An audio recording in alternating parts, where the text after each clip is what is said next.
What's to love here? I'm wrong. It's me. I'm the problem. It's me. Hello, everyone, and welcome to another episode of Books I Want to Talk About. I am your host, Ian, from Ian the Reader. I guess that's how we're introing this. So, yes, today I am back to talk about some books that I have read recently with you all. Now, this time, I wanted to talk about some buzzy or hyped books that I have been reading. So, as of filming and as of reading each of these individual books over the past 3 months or so, each of them was on the list of the most read books this week on Goodreads, which I think is about 20 or 30 books long, I believe. So all four of these are quite popular. A couple of them have been on this list for quite some time. I don't believe any of them are like new releases. I'm trying to think. No, all of them have been out for at least 6 months, I would say.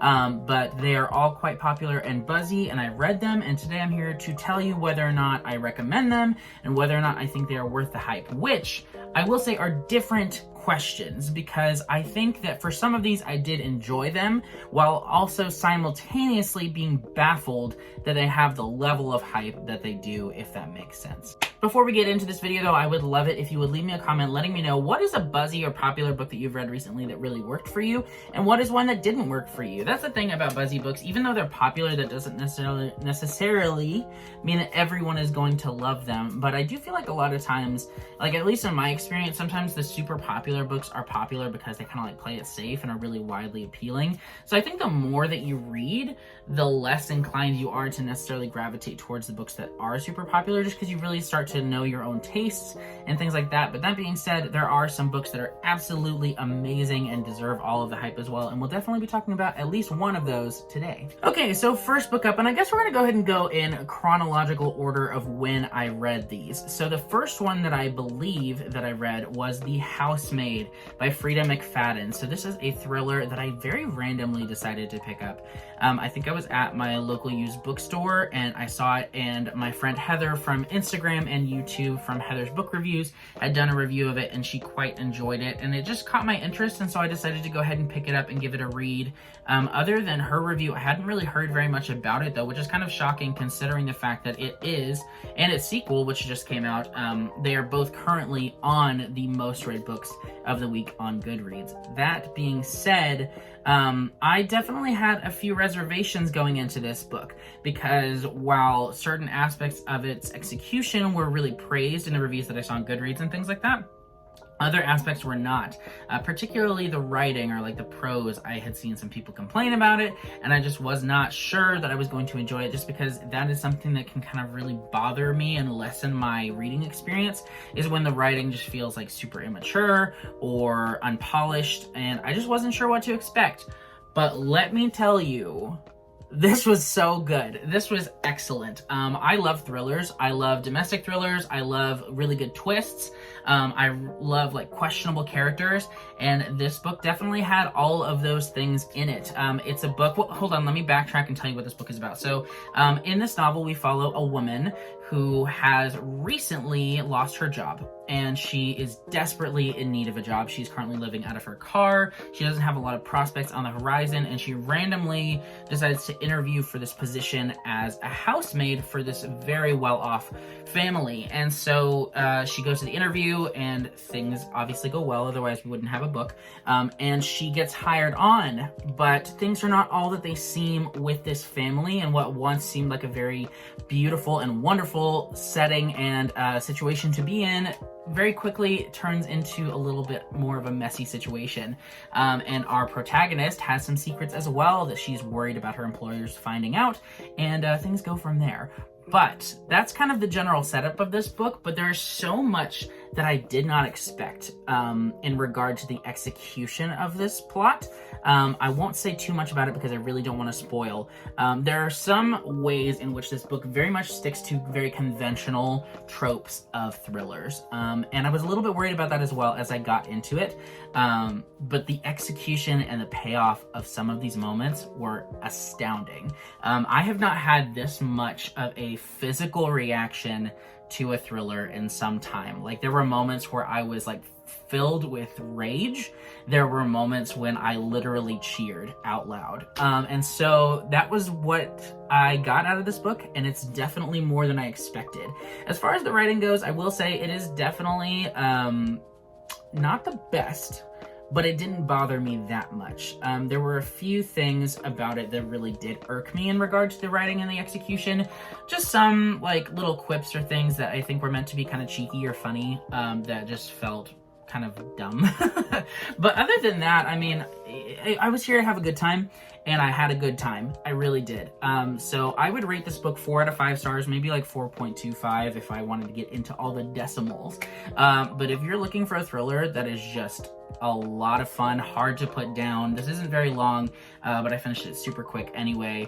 Yeah, this book is great. I do recommend it, and I do think it is worth the hype. I have not read the sequel yet, but I will very soon. Okay, Buzzy book number 1 is out of the way. Let's go ahead and talk about the next one, which is Tomorrow and Tomorrow and Tomorrow by Gabrielle Zevin. So this book is everywhere. While with The Housemaid, I had not necessarily read a lot of reviews of it, this book is unavoidable. Not only because of the fact that it's just widely popular, but it's also won a lot of awards. It won Goodreads Book of the Year, it won Book of the Year at the Book of the Month Club, it won Amazon's Book of the Year, so it has definitely collected a lot of accolades since its release back in, I think, July. That being said, in addition to all of the hype from that, I was particularly excited about reading this book because I have somewhat of a past with one of this author's previous works, The Story Life of A.J. Fikry. It is one of the books that got me into really reading as an adult, and I read it at a time when I was really going through a lot of stuff mentally and emotionally, and it was just kind of like a beacon of hope for me, and so I read it yearly for a number of years. It's been a couple years, I think, since I've read it last, but I think I read it like 6 times once every year for quite a while, and I truly do appreciate my experience with that book. So I was very nervous because I had only read The Story Life of A.J. Fikry by this author. I'd never read anything else, and part of me didn't want to taint that author's image in my mind if I didn't like this book, but at the same time, I also had really high hopes and expectations for this book because of all the reviews and the awards that it had garnered. So I had high hopes, I won't lie. Let me tell you quickly what this book is about. So in this book, we follow 2 characters who have kind of grown up together as friends at times and enemies at times. And at the very start of the book, they are both in college, and they both have an interest in video game development and creation. And so they kind of form this collaborative relationship while being built on their rocky history as well. And things definitely go from there. They gain a lot of success and fame and exposure. And through that, their relationship changes in positive ways at times and negative ways at times, and we followed these 2 friends for years and throughout their careers. And so it was a very widely spanning book, but at the same time it was a very intimate book because it focuses truly on their personalities and their relationships and things like that. So that is kind of the premise of this book. Let's talk about how I felt about it. I don't know. I mean, okay, here's the thing. I liked this book quite a bit at times, and at other times I was really frustrated by it. So the thing about this book is that it's not really like a romance book. It's not about like a romantic relationship. It's about 2 people who are tied to each other for a lot of reasons, like their history and their passion, and their creation together. And their relationship is at times very encouraging and at other times incredibly toxic. And I think that that is depicted well in that we're all human beings, and sometimes our relationships can be clouded by all of these other factors like external forces or things that we've worked on together, or other things that we care about. And I think that that was well done. My issue revolves around the fact that sometimes their interactions with each other and their reactions to each other were very authentic, and at other times I felt like they were dramatized and used to progress the plot in a certain direction that the author wanted it to go, rather than being genuine to what a person would really do if they cared about somebody. And you know, you could boil that down to specific characterizations and personality traits, but I don't think that the characters were very consistent. And that was really, really frustrating for me. There was one point in particular, a little over halfway through the book, where something happened and it just did not make sense to me, and it very much altered the future of the book and of this relationship between these two characters. And it felt like the author just decided, like, I want things to get more complicated here, so I'm going to make it more complicated rather than authentically explore this relationship, I guess. So that's kind of how I felt about that. In addition to that, I just found myself kind of underwhelmed at times. There were definitely portions of the book that I found really engaging. I loved reading about the different video games that they created, and I would love to play some of those games. I wish they were real. But at the same time, there were other portions of it that just felt like we were spending a whole lot of time talking about stuff that really wasn't moving the plot in any way, shape, or form, and also wasn't adding anything new or fresh to the characters. I do like the way that certain aspects of the story came full circle at the end. I'm obviously not going to discuss that because of spoilers, but I actually, honestly, there were characters outside of the two main characters that I liked a lot more than the two main characters. The two main characters frustrated the crap out of me at times, I will not lie to you, but overall, I think that Gabrielle Zevin has a lot of capability in regard to depicting humans and human emotions and relationships. I think that she really got off course in this book a little bit. And I think she had a certain vision for this book that she really wanted to execute. And for me personally, it just didn't quite work that well. And not as well as I wanted it to. Now, this is a book that I haven't really discussed with a lot of people yet, and it was my Q1 book club pick with my family, so we are going to discuss it. Maybe my opinions will change a little bit as we discuss this book, but for me personally, I would give it probably a 3.5, maybe, no, I'm sticking with a 3.5, and it just really hasn't stuck with me very much over the 2 months since I've read it as well, so that's kind of a bummer, but I would say I do recommend this book because a lot of people have loved it, and I think that there is something to enjoy from it, but I don't think that it really deserves all the hype that it's gotten. Like, it's not that this book is bad, because I don't think it is, and I will say probably part of my enjoyment was impacted by the fact that I had really high hopes and expectations, but unfortunately, I just don't think I don't understand how this book got so popular. Like, I don't understand how it won Book of the Year over other books that won or came out last year. I don't understand why it topped so many people's lists. I could see it being a book that a lot of people really enjoyed, but I don't understand how it was like so many people's favorite books last year. And that's just me. Maybe you loved it. If you did, that is fantastic, and I'm so glad. For me, it was fine. So there you go. All right, moving on to book number 3, we have Remarkably Bright Creatures by Shelby Van Pelt. I believe that is her name. I don't remember. I'm pretty sure though, so if I remembered, go me. So this book is kind of weird, in a way that I find charming, while also finding a little bit gimmicky. So this book is about 3 characters primarily. One of them is an octopus, living in an aquarium. One of them is a woman who works as kind of like the maintenance janitor type person at the aquarium and cleans it every night. And one of them is a male character who is really down on his luck and really just has very little direction in life. And these 3 may seem like they are not at all connected-ish, but they certainly find their way to each other and their stories intertwine quite a bit. This is a contemporary book. It's very much intended to be heartwarming and fuzzy and nice, while also definitely pulling on heartstrings. A lot of people that I've read, or that have also read this book, have said that it made them cry. Don't quite get that. But for some people, that really pulled an emotional reaction out of them. For me, this book was fine. Like, that's really how I feel about it. It was fine. Like, it wasn't bad.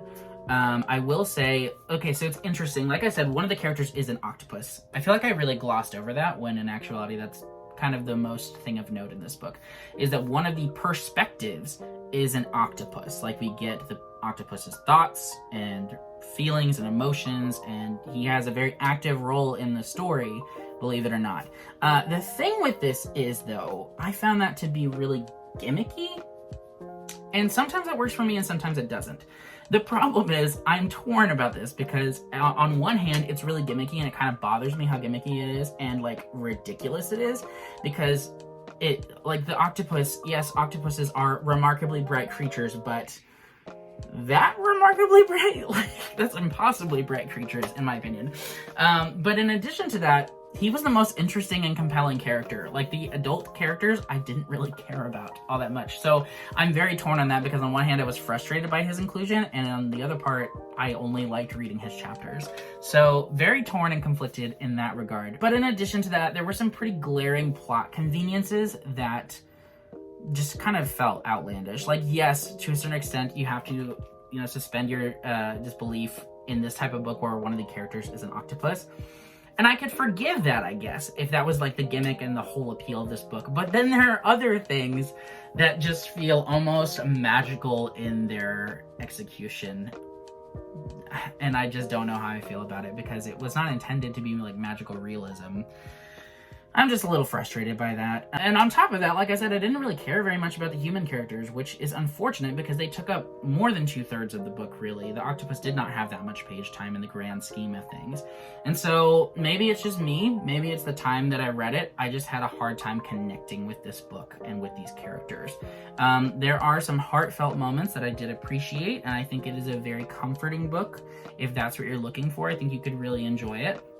But unfortunately, this was very low impact for me. Remarkably Bright Creatures gets like a 3. It's like a 3 out of 5. It's not bad, it's just not great. It's all right. It's all right. I'm gonna say I don't really recommend it personally. You might enjoy it, and if you do, that's fantastic. Maybe it sounds like just the right book for you. Like, if this sounds good, please read it. I think you might enjoy it. But for me, it was a no, but at the same time, I do kind of get why it's Buzzy, because of the gimmick and because of the heartwarming feelings. So I would say I don't recommend it, but I do get the hype.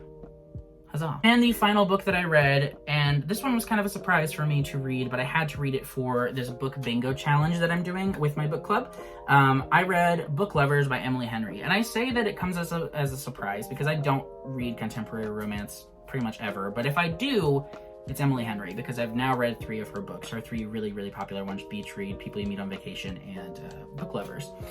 Now, Book Lovers is following 2 characters, primarily, who both work in the publishing industry. One is an editor and one is an agent.